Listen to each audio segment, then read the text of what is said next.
Entonces, vamos a pasar a la meditación de la palabra del Señor que tenemos el día de hoy, y para ello vamos a el texto en el que vamos a estar reflexionando. Se encuentra en Isaías capítulo 58.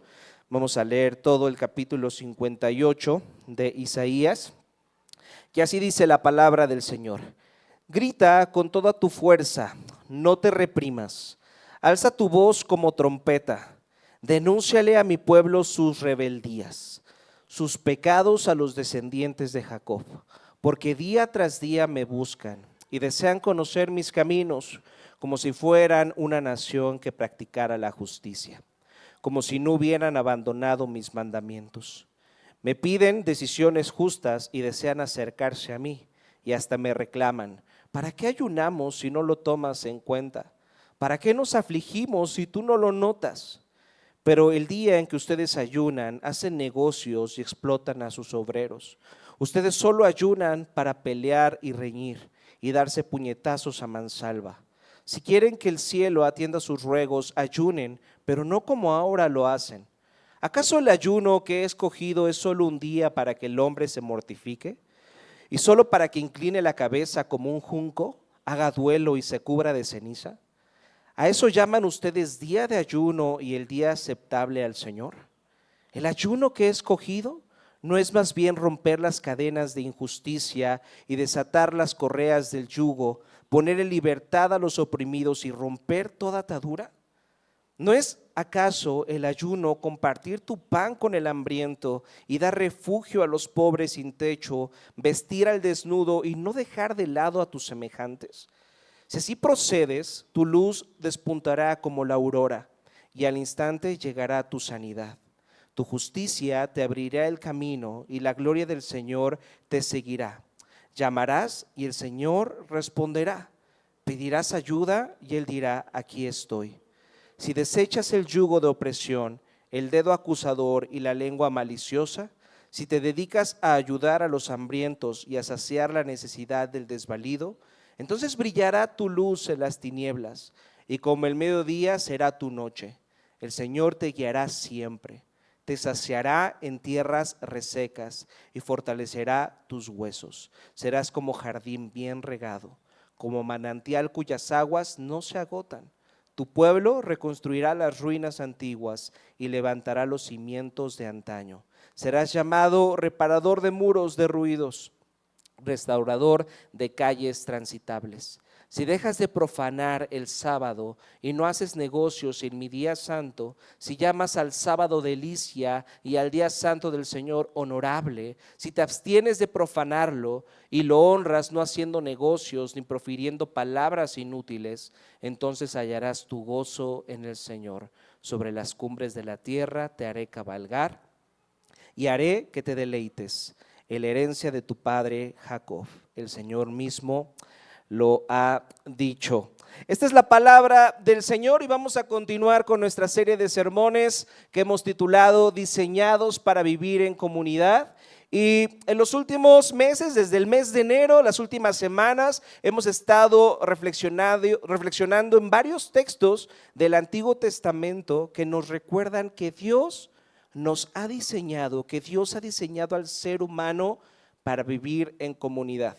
Aunque a los seres humanos no nos guste, tú y yo fuimos diseñados para vivir en comunidad. Aunque tú y yo prefiramos quedarnos en casa, hacer home office, pedir comida en casa y no tener ninguna relación con otras personas, o tener las relaciones mínimas si eso me conviene en algo o me trae algún beneficio. Esa es la razón por la que tú y yo a veces nos relacionamos con alguien, porque eso nos trae algún beneficio, eso nos conviene de algo. Pero tú y yo fuimos diseñados para vivir en comunidad, para amar a nuestro prójimo, para gastar nuestras vidas en servicio a los demás. De eso hemos estado reflexionando a lo largo de estas semanas, ¿están de acuerdo? Ya hemos tenido varios sermones acerca de eso. Pero ahora la pregunta que surge y que hemos estado respondiendo desde el sermón de la semana pasada que predicó Antonio es: ¿por qué Dios desea que vivamos en comunidad? Él nos diseñó para vivir en comunidad, pero ¿por qué Él desea que su pueblo se reúna y estén en comunidad? ¿Cuál es el fin? ¿Cuál es el propósito de todo eso? Y entonces Antonio la semana pasada nos habló acerca de que como la comunidad de Dios estamos llamados a reflejar el reino de Dios ante los demás. Y hoy vamos a profundizar acerca de esa idea, viendo cómo Dios desea que su pueblo, desea que su comunidad, desea que su iglesia sea una comunidad de justicia. ¿Qué significa ser una comunidad de justicia? Eso vamos a intentar responder el día de hoy acerca de esta pregunta. ¿Qué es una comunidad de justicia? El texto que acabamos de leer, ¿les pareció un poco extenso? ¿Les pareció un poco largo? Lo es. Pero es un texto muy rico que nos habla justamente de cómo o qué significa realmente ser una comunidad de justicia. Y vamos a estar hablando acerca de esto con la ayuda de los siguientes 3 puntos que surgen del texto que acabamos de leer. El punto número 1 es la importancia de la justicia. El punto número 2 es el significado de la justicia. Y finalmente el punto número 3 es cómo podemos practicar esta vida de justicia. ¿Cómo es que podemos practicar ser una comunidad de justicia? Entonces, la importancia de la justicia, el significado de la justicia y cómo podemos ser esa comunidad de justicia. Entonces, vayamos por nuestro punto número 1. Les pido que tengan sus Biblias abiertas ahí en Isaías 58. El día de hoy vamos a hacer algo muy parecido al esgrima bíblico. Vamos a ir por varios textos, así que tengan lista su Biblia y vamos a ver lo rica que es la palabra del Señor y todo lo que nos tiene que decir acerca de ser una comunidad de justicia. Entonces, la importancia de la justicia. Si se dieron cuenta, aquí en el versículo 2 del texto que acabamos de leer, se nos describe a un grupo de personas que son muy religiosas, que son muy morales. Fíjense lo que dice el versículo 2. Dice: porque día tras día me buscan y desean conocer mis caminos. La palabra que ahí se traduce como me buscan es una expresión hebrea que está relacionada a las prácticas religiosas, que está relacionada a la adoración de Dios. Dice, entonces ustedes me buscan con el fin de adorarme, me buscan con el fin de hacer prácticas religiosas. Y vemos que realmente estas personas que se están describiendo en el versículo 2 eran muy religiosas. Practicaban el ayuno, practicaban oración, ofrecían sus sacrificios, eran muy religiosos. Incluso el texto nos hace énfasis al decirnos que lo hacían cada cuándo, lo hacían día tras día. No solamente ayunaban una vez al año, ayunaban día tras día. No solamente ofrecían sacrificios una vez al año, lo hacían día tras día. No solamente iban al templo una vez, lo hacían todos los días. Pero no solamente eran personas religiosas, el versículo 2 también nos dice que eran personas muy morales y eran personas muy éticas que deseaban conocer los caminos de Dios. Eso dice el versículo. Día tras día me buscan y desean conocer mis caminos. Entonces, estamos hablando de personas que querían hacer lo correcto delante de Dios. Eran personas que deseaban ser moralmente buenas. Eran religiosas, sí, pero también querían ser moralmente buenas. Querían seguir los mandamientos de Dios con esfuerzo y dedicación. Entonces, estas personas que se nos describen en estos versículos ayunaban, oraban y se esforzaban diligentemente por ser muy buenas personas. Sin embargo, aquí viene algo muy sorprendente. Fíjense cómo inicia el texto. Fíjense lo que dice el versículo 1. Dice, grita con toda tu fuerza, no te reprimas, alza tu voz como trompeta, denúnciale a mi pueblo sus rebeldías, sus pecados a los descendientes de Jacob. ¿Qué es lo que está pasando aquí? ¿Por qué a estas personas que son tan religiosas, son tan diligentes en sus prácticas religiosas, intentan por todas sus fuerzas ser buenas personas, Dios le pide a Isaías que les grite a esas personas que son unos rebeldes y unos pecadores? ¿Qué es lo que está pasando aquí? ¿De qué se trata? ¿No acaso nuestra relación con Dios la religión se trata de hacer prácticas religiosas, leer mi Biblia, orar todos los días, hacer devocionales, ayunar. ¿Por qué, si estas personas estaban practicando todas estas cosas, le pide a Isaías, grítales que son unos pecadores y unos rebeldes? ¿Tiene sentido esto para ustedes? ¿Qué es lo que está pasando aquí? Fíjense, en el versículo 3 se nos da una pista de lo que está pasando aquí. En la segunda parte del versículo 3 dice: pero el día en que ustedes ayunan, hacen negocios y explotan a sus obreros. Incluso más adelante ahí dice, ustedes solo ayunan para pelear y reñir y darse puñetazos a mansalva, darse puñetazos en el pecho. Lo único que están haciendo es apariencia. Lo único que hacen es aparentar que son muy religiosos, que son muy buenas personas, pero cuando es el día del ayuno, ustedes siguen haciendo negocios. Ustedes a sus trabajadores, ustedes están ayunando, ustedes están teniendo su día de descanso, pero tienen a sus trabajadores ahí haciendo lo que tienen que hacer con la tierra para que ustedes puedan seguir teniendo ganancias, aunque aparentan que están descansando. Y lo hacen para darse golpes en el pecho. El ayuno que yo les estoy pidiendo no simplemente implica un ayuno de no comer y aparentar físicamente que estás muy triste y muy cansado y que no has comido y que todas las personas digan, qué pobrecito, qué buena persona es porque está ayunando. No, el ayuno tiene que ver con tu corazón. Y ¿sabes qué? También tienes que ayunar confiando en el Señor, de que aunque las personas no estén trabajando en tus tierras, tu descanso esté en el Señor. Y también tienes que pensar en esas personas que también merecen descanso, merecen un tiempo de pasar con sus familias, merecen un tiempo de no estar trabajando y merecen también descansar, pero no estás pensando en ellos, estás pensando solamente en ti.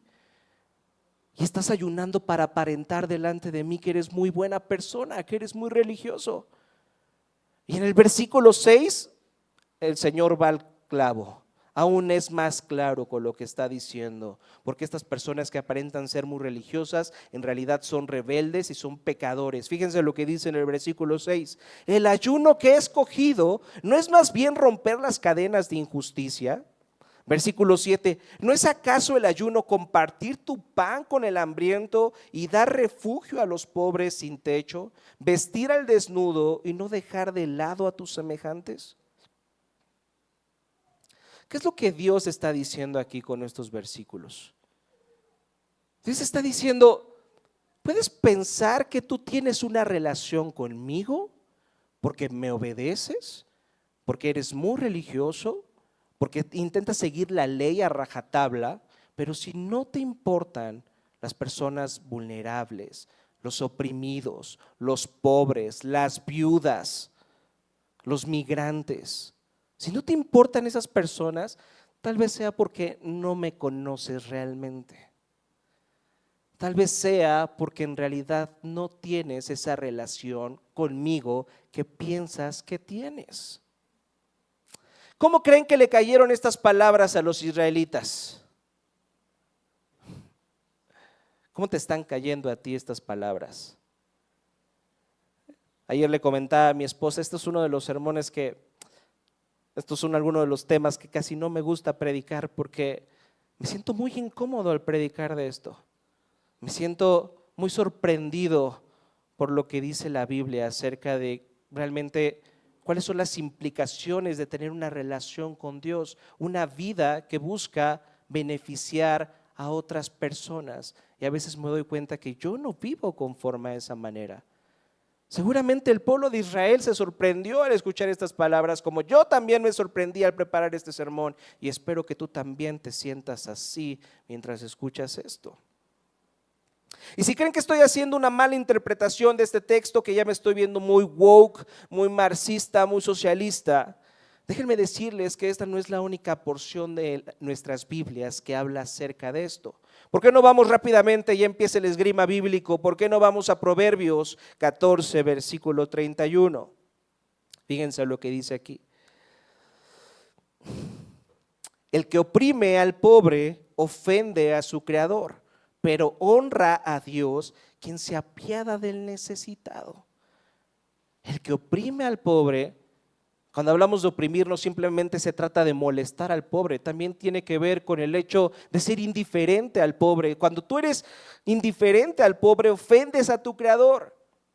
Dice, pero honra a Dios quien se apiada del necesitado. Otro texto, vamos a Proverbios 19, versículo 17. Dice, servir al pobre es hacerle un préstamo al Señor. Dios pagará esas buenas acciones. Fíjense, aquí está pasando algo muy importante y el pastor Tim Keller en su libro Justicia Generosa dice que en estos pasajes donde Dios habla acerca de beneficiar al pobre, prestarle al pobre, él realmente dice esto, dice, Dios está haciendo algo sorprendente y radical en versículos como estos. Él se está identificando con las personas que están en la parte más baja de la sociedad. Dios se está identificando con los vulnerables y con los olvidados. ¿Quieren otro ejemplo? ¿Por qué no vamos al Salmo 68, versículo 5? Salmo 68, versículo 5. Dice, yo soy el padre de huérfanos y defensor de viudas, es Dios en su morada santa. Padre de huérfanos y defensor de viudas es Dios en su morada santa. ¿Se dan cuenta cómo Dios una y otra vez se identifica con los vulnerables, se identifica con los oprimidos? Él incluso se presenta como el padre de los huérfanos y como el padre de las viudas. ¿Te das cuenta de lo radical y de la contracultural que es esto que se nos está mostrando en la Biblia? En todas las religiones del mundo, en todas las religiones antiguas, y estoy hablando de los dioses griegos hasta los dioses aztecas, siempre las deidades se identificaban con los fuertes de la sociedad, ¿están de acuerdo? Con los guerreros, con los reyes, con las personas que tenían influencia. Si tú realmente querías ser bendecido por tu Dios, entonces ¿qué tenías que hacer? Tenías que adorarlo, tenías que obedecerlo y entonces ¿qué? Él estaba obligado a bendecirte. ¿Qué era lo que tenían que hacer los aztecas con Tlaloc si quería que lloviera? Tenían que danzar, tenían que agradar a su Dios, ¿están de acuerdo? Porque todas las religiones del mundo funcionan así. Pórtate bien, obedece a tu Dios, tráele una ofrenda a tu Dios y entonces Él te va a bendecir. Sin embargo, esto hace tan diferente al cristianismo. Porque aquí tenemos al Dios de la Biblia, al único Dios verdadero, haciendo justamente lo opuesto a lo que dicen esas otras religiones.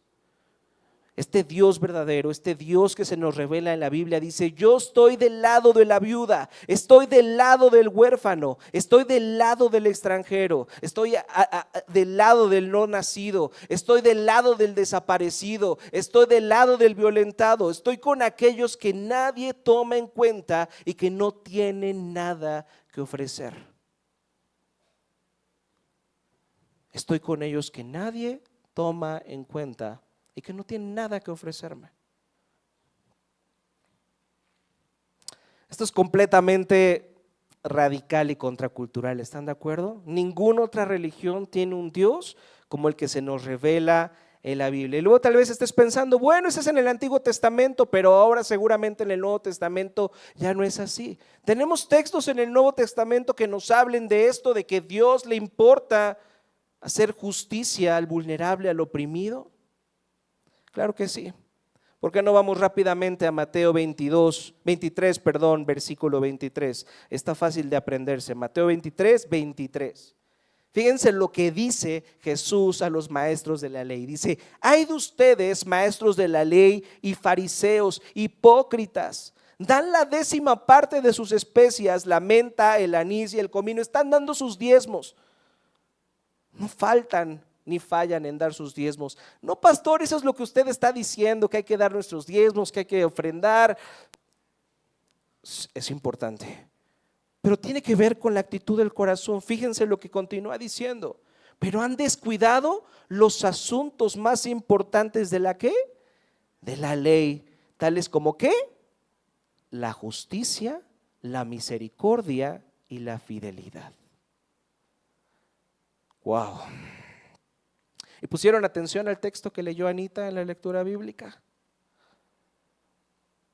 Este texto tan famoso donde se nos habla acerca del día del juicio final, el día en que el Señor separará a las personas en dos grupos principales, separará de un lado a los justos y del otro lado a los injustos, separará de un lado a los salvos y del otro lado a los perdidos. Y escuchen bien lo que les dice a los perdidos, eso que leyó Anita: apártense de mí, malditos, al fuego eterno preparado para el diablo y sus ángeles. ¿Les parece que Jesús es muy suave con lo que está diciendo? Es ese Dios de amor y buena onda que muchas veces nos pinta a Jesús como que el Dios del Antiguo Testamento es muy duro, muy rígido, y Jesús en el Nuevo Testamento es ese Dios de amor que acepta a todos, que perdona a todos. Pues bueno, apártense de mí, malditos, al fuego eterno preparado para el diablo y sus ángeles, porque tuve hambre y ustedes no me dieron nada de comer, tuve sed y no me dieron nada de beber, fui forastero y no me dieron alojamiento, necesité ropa y no me vistieron, estuve enfermo y en la cárcel y no me atendieron. Y entonces esas personas preguntan sorprendidas: ¿cuándo te vimos así y no te ayudamos? ¿Cuándo estuviste así y no te ayudamos? Y la respuesta de Jesús es sorprendente, porque Él responderá: les aseguro que todo lo que no hicieron, ¿por quién? Por el más pequeño de mis hermanos, tampoco lo hicieron por mí. Dios se está identificando con las personas al final de la escala social, los más insignificantes, los que no valen nada para nosotros, los que pasamos por alto. Dios se está identificando con ellos y dice: si no te importan estas personas, si simplemente ignoras sus necesidades, quizás creas que me conoces, pero no es así. Quizás creas que has experimentado una relación conmigo, pero te estás engañando a ti mismo. Si tú no estás interesado por las cosas que a mí me importan y no estás preocupado por las personas por las que yo me preocupo, entonces no tienes idea de quién soy yo, no me conoces y no tienes esa relación que dices tener conmigo. ¿Qué les parece la importancia de la justicia para Dios? Entonces, ahí está, punto número 1, la importancia de la justicia. Ahora vayamos a nuestro punto número 2. ¿Qué es la justicia? Ya vimos que para Dios es muy importante la justicia, pero ahora tenemos que definir qué es bíblicamente la justicia para Dios. Porque podemos pensar que tal vez Dios quiere que seamos Batman o no sé qué quiere con la palabra justicia, pero cuando la Biblia habla acerca de la justicia no significa de ser un superhéroe que salva a los que están indefensos. No, tiene que ver con algo más profundo. Fíjense. Este texto nos habla acerca de 3 cosas importantes que encontramos claramente en el texto de Isaías 58, que nos explica qué significa la justicia según la Biblia. Primero, cuando la Biblia habla de justicia, está hablando de igualdad de trato, o dicho de otra manera, está hablando de equidad social. La primera parte de la justicia es igualdad de trato o equidad social. Y un ejemplo de esto lo podemos encontrar en textos como Levítico 24, versículo 22. Fíjense lo que dice Levítico 24, versículo 22. Una sola ley regirá tanto para el nativo como para el extranjero. Yo soy el Señor su Dios. Fíjense lo increíble que Dios le está diciendo al pueblo de Israel. Si una persona viene a ustedes de otra cultura, de otra nación, de otra clase social, de otro color de piel, incluso de otra religión, ustedes no los deben de tratar de una manera diferente.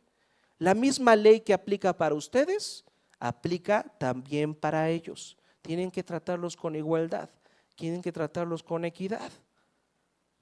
Y algunas personas tal vez digan: bueno, esto es sentido común, todos deberíamos de tratar a todas las personas por igual, pero no es cierto. La realidad del corazón humano es que todos tenemos superioridad moral, tenemos ciertos prejuicios por personas que son diferentes a nosotros, que pertenecen a una clase social diferente a nosotros, que tienen una apariencia diferente a la nuestra, que pertenecen tal vez a otra nacionalidad, que tienen costumbres diferentes a nosotros o que son simplemente de otro origen diferente al nuestro, de otra educación diferente al nuestro. Entonces, Dios conoce el corazón de los seres humanos y por eso pone leyes, ordenanzas como estas en su ley, porque nos conoce, sabe cómo somos. Y entonces, si vamos a nuestro texto, ahí Isaías 58, en el versículo 7, también se nos habla acerca de la igualdad social. Vean lo que dice el versículo 7. ¿No es acaso el ayuno compartir tu pan con el hambriento y dar refugio a los pobres sin techo? ¿Vestir al desnudo y no dejar de lado a tus semejantes? Los comentaristas, los expertos que analizan estos versículos dicen que cuando aquí se nos dice los pobres sin techo, se está haciendo referencia especialmente a los extranjeros, a los inmigrantes que no tienen un lugar donde pasar la noche. Pero lo más interesante es lo que dice a continuación. Dice, no debes dejar de lado a tus semejantes. Esos que están sin techo, esos pobres que no tienen dónde quedarse, son tus semejantes. Y en otras versiones dice, no debes dejar de lado a los de tu propia sangre. Qué profundo es esto lo que nos está diciendo aquí Dios. Qué profundo es lo que nos está diciendo la Biblia. Porque Dios nos dice, el extranjero, el inmigrante, la persona que es diferente a ti, que tú desprecias, para Dios es tan importante que incluso lo ve como alguien que forma parte de tu familia. Y así lo deberías de ver tú también. Y esta idea se refuerza si vamos a Génesis capítulo 9, versículo 6. Dios dice, si alguien derrama la sangre de un ser humano, otro ser humano tendrá que derramar tu sangre, porque el ser humano ha sido creado a la imagen del Dios mismo. ¿Qué es lo que hace que una persona sea digna de respeto? ¿Qué es lo que hace que una persona merezca tu respeto, que la trates con equidad, con igualdad, que no la desprecies en tu corazón? Que esa persona que probablemente tú desprecias, que probablemente tú ves y dices, no tiene solución, no tiene remedio, mira qué mal se ve, mira qué mal huele, mira qué mala apariencia tiene, qué mala educación tiene. Para Dios esa persona es igual que tú, es tu semejante, es parte de tu familia. Entonces, por lo tanto, el primer aspecto de la justicia es la igualdad de trato, la equidad social. Eso es lo primero acerca de la justicia, pero no es lo único. En segundo lugar, la justicia bíblica también implica una preocupación especial por las poblaciones vulnerables. Fíjense, ¿qué quiere decir el pasaje ahí en el versículo 6 cuando se nos dice, el ayuno que he escogido no es más bien romper las cadenas de injusticia y desatar las correas del yugo? Poner en libertad a los oprimidos y romper toda atadura. Fíjense, la justicia no puede limitarse simplemente a tratar a las personas con equidad o con igualdad. ¿Saben por qué no puede limitarse a eso? Porque hay algunas personas que por su condición vulnerable necesitan más de nuestra atención, necesitan más de nuestra protección, necesitan una protección especial de parte de nosotros. Por ejemplo, vamos a otro texto, Proverbios 31, versículo 8. Fíjense lo que dice Proverbios 31, versículo 8. Levanta la voz por los que no tienen voz, defiende los derechos de los desposeídos. ¿Se dan cuenta? El llamado urgente que hace la Biblia por las personas que son especialmente más vulnerables, por la viuda, por el huérfano, por el inmigrante, por el desaparecido, por el no nacido. En otras palabras, por aquellas personas que no pueden defenderse a sí mismos, que no tienen voz. Un niño que está a punto de ser abortado en el vientre de su madre, ¿tiene voz? Y entonces, ¿qué es lo que nos está diciendo aquí Proverbios 31, versículo 8? Alza la voz. Oye, Bruno, yo no voy a ir a las marchas pro vida porque son organizadas por los católicos romanos, yo no me junto con esas personas. Alza la voz. Alza la voz por aquellos que no tienen voz. Wow. ¿Por qué Dios está pidiendo esto? ¿Por qué Dios está pidiendo alzar la voz por los que no pueden alzar la voz? Precisamente por eso. Porque son vulnerables, porque están siendo oprimidos y nosotros tenemos la oportunidad de alzar la voz. El rico y el poderoso no necesita que alcemos la voz por ellos, porque el rico y el poderoso tienen los medios para salir de los problemas él solo, pero las personas que están vulnerables, que están rotas, que están oprimidas, no tienen esa voz. Y entonces nosotros tenemos que ser esa voz por ellos. Esto significa que aunque trates a todos por igual, hay momentos donde tienes que mostrar una preocupación especial por los oprimidos, por los desprotegidos. Entonces, fíjense las dimensiones que estamos viendo acerca de lo que es hacer justicia según la Biblia. Es tratar a otras personas con igualdad, pero no solamente eso, también significa tener una protección especial, alzar la voz, tener una preocupación especial por aquellos que están más vulnerables, más oprimidos. Y la tercera cosa que me gustaría que reflexionáramos acerca de lo que es la justicia tiene que ver con la generosidad. Fíjense, el versículo 6 dice: líbrense de las cadenas de la injusticia, practiquen la justicia. Y luego en el versículo 7 dice: compartan de lo que tienen con el hambriento. Compartan, compartan. Y muchas personas podrían decir, bueno, eso es caridad, pero no. La Biblia ve el compartir de lo que tenemos con otras personas no simplemente como caridad, lo ve como hacer justicia. Y si tú no das con generosidad de lo que tienes a los que menos tienen, entonces no solamente tú no estás siendo caritativo, estás siendo injusto. Wow. Permítanme explicar a detalle esto. Fíjense, muchas personas les cuesta trabajo ser generoso con otras personas que merecen su ayuda porque piensan algo así más o menos. Yo me he ganado todo lo que tengo. Todo lo que tengo, Rodrigo, lo logré con el sudor de mi frente. Yo me quemé las pestañas. Yo me he esforzado demasiado. A mí nadie me ha regalado nada, Rodrigo. Si esas personas están en esa situación en la que se encuentran, es porque no se han esforzado lo suficiente, no le han echado las ganas suficientes, así que se merecen esa situación en la que se encuentran. Y yo no tengo por qué darles. Lo que yo tengo, yo me lo gané. Pero en estos textos Dios nos está confrontando claramente. Nos está diciendo, están equivocados si piensan así. Todo lo que tienes, absolutamente todo lo que tú tienes, lo has recibido por gracia. Todo. ¿Tuviste oportunidades en esta vida? Yo te las di. ¿Naciste en una buena familia que te pudo pagar el TEC de Monterrey? ¿Qué crees? Yo te lo di. Naciste en un siglo, en una época donde podías ir a la escuela y ser profesionista y tener una carrera. ¿Qué crees? Yo elegí en qué siglo ibas a nacer. Yo elegí en qué familia ibas a nacer. Yo elegí en qué clase social ibas a nacer, ibas a tener.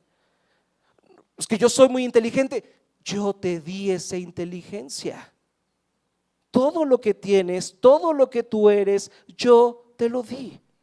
Así que no puedes decir que todo lo que tú tienes es simplemente porque tú lo has hecho mejor que otros. No, todo lo que tú tienes es porque tú has tenido más privilegios que otros. El privilegio es una realidad. Es una palabra muy woke, nos choca mucho hablar acerca del privilegio, pero es una realidad. Es una realidad. Tristemente, debido al pecado que ha roto este mundo, las oportunidades y recursos no están distribuidos equitativamente. Vivimos en un mundo roto, un mundo marcado por el pecado, donde unos tienen mucho y otros no tienen casi nada. Precisamente por eso la justicia bíblica exige generosidad, una generosidad que nace del entendimiento de que lo que tenemos no es nuestro, sino de Dios. ¿Cómo te va pensando en eso? Que lo que tienes no es tuyo, sino que le pertenece a Dios. Por eso nosotros en esta iglesia enseñamos que realmente una persona que no está diezmando le está robando a Dios.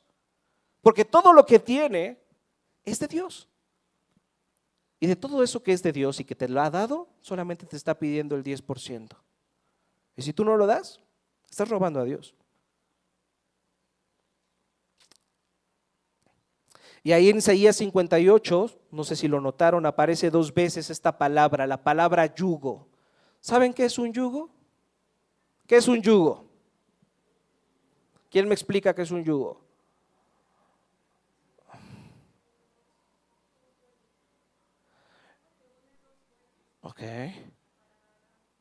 Ok, es algo, es una carga pesada que se pone en animales de carga para oprimirlos, para que hagan su trabajo, para controlarlos, para someterlos. Y Dios aquí nos está diciendo, ¿qué es lo que está diciendo acerca del yugo? Dice, mantengan el yugo de los oprimidos. ¿Qué es lo que dice el texto? ¿Qué es lo que dice? ¿Qué es lo que dice acerca del yugo? Destruyan el yugo, destrúyanlo. ¿Qué es lo que quiere decir con esto Dios? ¿Qué es lo que nos está diciendo con esto? Dios nos está diciendo claramente que su pueblo debe romper esos yugos que oprimen a los más vulnerables. Lo que se nos está diciendo es mucho más profundo que simplemente dar limosnas ocasionales. Está llamándonos a comprometernos para que las estructuras injustas de nuestra sociedad, de nuestra ciudad, sean redimidas, sean cambiadas. Dios quiere que tú con tu trabajo, con tu vocación, puedas romper los yugos de opresión. ¿Está mala educación en nuestro país? Sí. ¿Eso va a hacer que niños crezcan con mayores oportunidades laborales que otros? Sí. ¿Estamos haciendo algo ante la pobre educación que hay en nuestro país? No lo sé. Y ahora déjenme decir algo muy importante, porque hay muchos cristianos que piensan que la solución es hacer un partido político cristiano, crear escuelas cristianas, gobernar el país de una manera cristiana. Sin embargo, eso no es la solución. ¿Qué le dijo Jesús a sus discípulos cuando estaba con ellos? Les dijo, pobre siempre va a haber. Pongan atención en mí, que yo estoy aquí con ustedes y no voy a estar con ustedes por mucho tiempo, pero pobres siempre va a haber. A ver, esto no es una contradicción. A ver, entonces, ¿cómo que pobre siempre va a haber? Pero Dios quiere que veamos por los pobres y los vulnerables. Tiene que ver con nuestro corazón. No tiene que ver con el hecho de que nosotros hagamos justicia social en favor del vulnerable, en favor del oprimido. Eso va a ser la solución al mundo. No, eso no va a ser la solución al mundo. Estamos en un mundo quebrantado, en un mundo roto que ¿saben cuándo va a ser completamente restaurado? Únicamente completamente restaurado cuando Cristo venga por segunda vez. ¿Y entonces qué? ¿Ya me quedo con las manos cruzadas? ¿No hago nada? No. Preocúpate por los que te tienes que preocupar. Rompe los yugos de opresión. Con tu profesión, con lo que tú haces, busca romper todo esto que está oprimiendo a otras personas. Pero la salvación no está en eso. Tu salvación está en Cristo. Tu identidad está en Cristo. Esto que haces en favor de otras personas es una respuesta en gratitud a lo que Jesús hizo por ti. Ahí está lo que es la justicia. Tratar a otros con igualdad, tener más preocupación y ser la voz de aquellos que no la tienen, y también ser generosos. Eso que el Señor te ha dado es un regalo de parte de Dios, y Dios te lo ha dado a ti para que también tú puedas ser generosos con los que no han tenido las mismas oportunidades que tú has tenido. Y antes de pasar a nuestro último punto, me gustaría hacerles esta pregunta. ¿Ya se sienten lo suficientemente culpables? ¿Cómo se sienten con este sermón? Yo me he sentido muy incómodo estos 30 minutos que he estado hablando. Y lo más común cuando nos sentimos así incómodos, cuando sentimos que estamos fallando en algo, que realmente no estamos pensando como deberíamos de pensar, en las personas que deberían de preocuparnos, inmediatamente lo que surge es ¿qué? La culpa. ¿Están de acuerdo? Pero ¿saben qué? La culpa puede motivarnos un momento. Puede hacer que cambiemos nuestra actitud un momento hacia las personas y podamos hacer estas obras de justicia por otras personas. Pero si lo que te está motivando es la culpa, si lo que te está motivando es el miedo de decir, oye, pero Rodrigo está diciendo que si yo no hago esto, entonces realmente no tengo una relación con Dios, no. Entonces, lo que te está motivando a ti es la culpa y el miedo. Y la culpa y el miedo te pueden motivar un momento, pero no es algo que dure mucho tiempo. Va a llegar algún momento en que te vas a acostumbrar a esa culpa va a ser un sentimiento más, y eso que estabas cambiando en tu vida, de pronto lo vas a dejar de hacer porque la culpa ya pasó. Entonces, la culpa no es ese motivante, no es aquello que nos puede llevar a ser esa comunidad de justicia que Dios quiere que tú y yo seamos. ¿Saben qué otra cosa no puede ser un motivante para que tú y yo seamos esa comunidad de justicia que Dios quiere que seamos? El orgullo. Porque tal vez no sientas culpa, tal vez sientas orgullo. Y esto es algo que pueden experimentar tanto cristianos como no cristianos. Es que yo soy mejor persona que esas personas. Yo no soy como ellos, que son unos hipócritas que nada más aparentan ser cristianos, que vienen a la iglesia todos los domingos, pero yo sí ayudo a las otras personas. Yo sí ayudo a los demás. El orgullo religioso tampoco funciona. Fíjense lo que pasa con el pueblo ahí en el versículo 3, cuando dice, ¿para qué ayunamos si no lo tomas en cuenta? ¿Para qué nos afligimos si tú no lo notas? Estas personas pensaban que por ser muy religiosas, eso los hacía mejores que otros. Y entonces pensaban que merecía las bendiciones de Dios por su comportamiento. Pero el orgullo religioso jamás nos llevará a practicar una vida de justicia.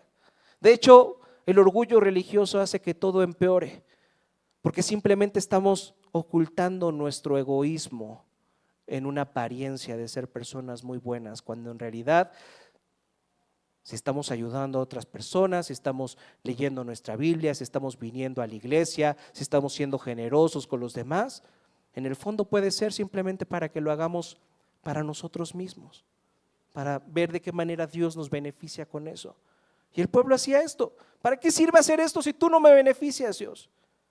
Tal vez tú estás haciendo cosas para manipular a Dios. Y el Señor, si no responde como tú quieres, entonces te vas a enojar con Él y vas a dejar de ser una comunidad de justicia que Él quiere que seamos. Entonces, ya vimos que la culpa no puede motivarnos realmente a ser esa comunidad de justicia. El orgullo religioso, el orgullo moral, tampoco pueden motivarnos a ser esa comunidad de justicia. Entonces, ¿qué es lo único que puede realmente transformar nuestro corazón para poder ser esa comunidad de justicia que Dios quiere que seamos? Dios quiere que vivamos en comunidad, que nos amemos unos a otros, pero el propósito, uno de los propósitos por el que Dios quiere que vivamos en comunidad es que no seamos cristianos inútiles, sino que ocupemos nuestra fe para el beneficio de otras personas. Que seamos una comunidad de justicia. ¿Cuál es el verdadero motivante para que tú y yo podamos ser esa comunidad? El único motivante, y lo hemos dicho muchas veces, es la belleza de Cristo. Lo único que realmente puede motivar tu corazón es ver la belleza de Jesús, es sentir gratitud por lo que Él ha hecho por ti. No hay nada más. Si la belleza de Cristo no te motiva a dar tu vida en beneficio de otros, no hay nada en este mundo que lo pueda hacer. No hay nada. Piensen por un momento en esto. Dios mismo se identificó plenamente con los más pobres y vulnerables.